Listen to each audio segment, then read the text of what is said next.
Good morning, sonaफोर दिनै गोदान मोनसे भिडिअ होनानै पास्ता संनायनिफ्रायनो बरायहरनाय थाबाय फुंनि ब्रेकफास्ट जाजानि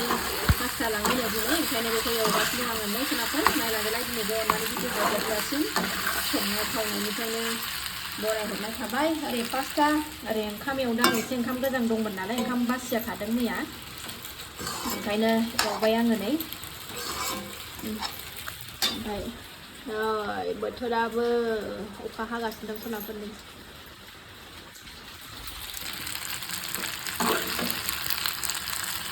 नायलांदो सोनाफोर दिनैबो अननानै भिडिअखौ जोबजासिम जायफ्रा आंनि दैलि ब्लग भिडिअखौ नायनो मोजां मोनो अननानै नायलांदोलाय आरो आं गिबियावनो बुंगोरो आंनि चेनेलाव सोरबाफोर गोदानबा आंनि भिडिअखौ नायनानै मोजां मोनदोंबा अननानै साबस्क्राइब खालामनानै ला बेल आइकनखौबो क्लिक खालाय जाहाथे आं गोदान भिडिअ हगारबानो नटिफिकेसन थांनाय बायदिखौ नायलांबाय थादो दे सोनाफोर आं संगोरना लानोसै जाहोगोरनानै फाथायहरगोनसै स्कुलाव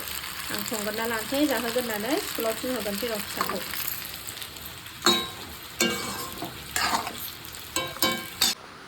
रेडि जाजोब्बाय सोनाफोर नै फिसाजोनो जानो थाखायबो ससजों एसे होबाय आङो टिफिनावबो सोबाय ओरै हरलिक्स चक्लेट हरलिक्सबो लोङो हरनोसै एसे बाबा थानायाव सोनाफोर आंबो लाबाय नै फिसाफोरनोबो जाहोगासिनो ओमफ्राय आंबो एसे गथ' गोरलै बायदि हरलिक्स लाफाबाय एसे फिसाफोरनि चक्लेट हरलिक्सखौ ओमफ्राय पास्ता जानोसै ओमफ्राय ओंखामा थाथोंसै आरो दा जानोसै र' ओइ जोंनाव अफिसारावबो जिरायनानै जादों थ' जाना लागासिनो सोनाफोर थाब टाइमाबो बारा गैला नै मा होनदों जाबाय थाबाथाय थावनाय मोना बेखौबो गोबावजों जाबासो गोथाव मोनो गोबावथारसो मोनजायो दिनै खाटा सामुसखौ लांनो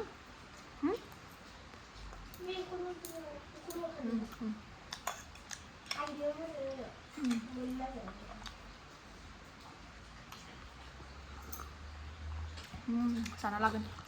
गोथाव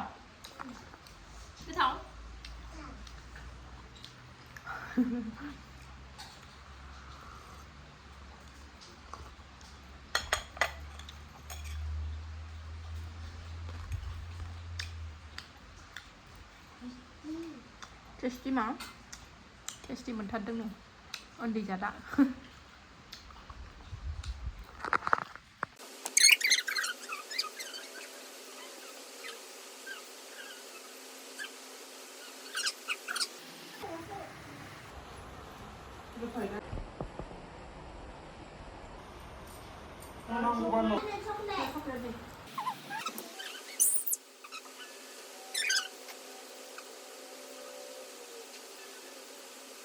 सोनाफोर जाखां लोंखांबाय सासेया नै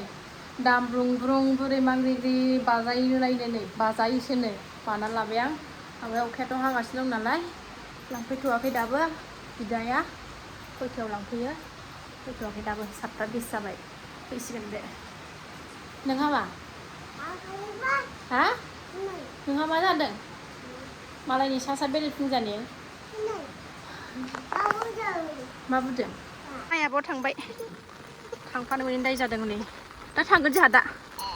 लांफैबाय नै बोरो नायनां थांनो लुबैग्राखौ आयौ जोंहा दा थांगोन ना लायगोन ना दा लायनायाव लायगोन ना अखा हायाबाथ' थांखागौमोन नामा अखा हायाबाथ' अखा हादोंना नों गगा मोनोना ओंखायनो थाङाखै आं दा थांगोन ना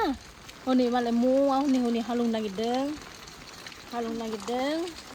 फिसाजोआ थांबाय ओमफ्राय नै जानाय लोंनायनि बासन ओंखारनानै दं सुना लागोनसै बेखौ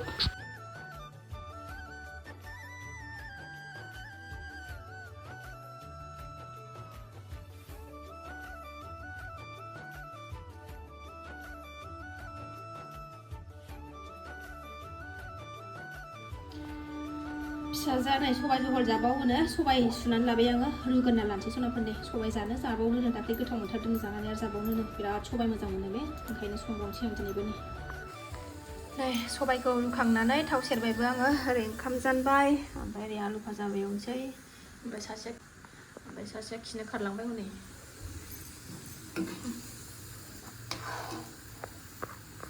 दे बावनो दे एसे जबहोबावनानै खानोसै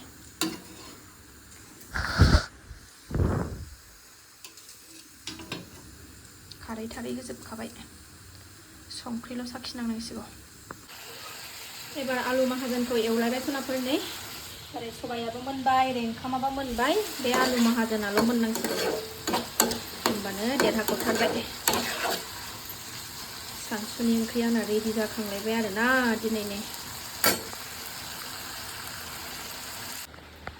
अखाया दिनै गारनाय नङादां सानसे हागोन खोमा नै साइसआनो बिदिखा पेसेर पेसेर पेसेर पेसेर हागासिनो दं नै गारला बे अखाया दिनै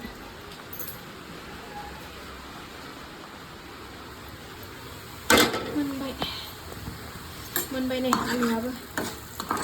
सानसुनि ओंख्रिया रेडि जाजोब्बाय जानांसिगौल'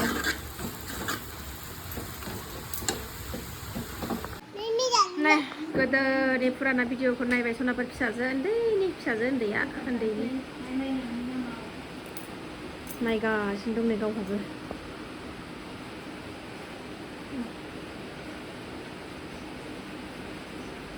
नायनो लुबैयोना एखमबा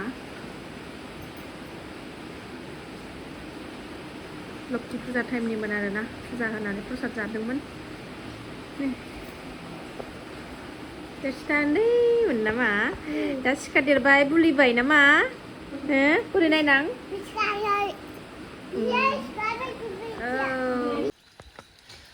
गैया सनाफोरनि अखाया गारनायनि नामखौनो लाथारथारासै आरोना 12था बारलायलायबाय फिसाजोखौ लायनो टाइमानो जालायलायनोसै नै गैया दसेनो जुब जुब जुब हायो दसेनो फ्रि फ्रि हायो आरो दसेनो जुब जुब हायो दसेनो फ्रि फ्रि हायो आरो बिनि सायाव नैबे सासे मानसिया उन्दुनायनि नामखौनो लाया दिनै आंसो दसे बिदिनो सिरि मोनहां दसेनो मोसेबहाङैनो दसे मोगासे मोनलायलायबाय आरोना ओमफ्राय बे मानसिया गैया दाबो उन्दुनायनि नामखौनो लाया आरो उन्दुनायबो नङा बे दा बेलासि 4टा गाहामावसो उन्दुसिगोन बियो गाजि गथ'आ ओइ गाजि उन्दुआ नोङो उन्दुनोसै खोमा गाजिया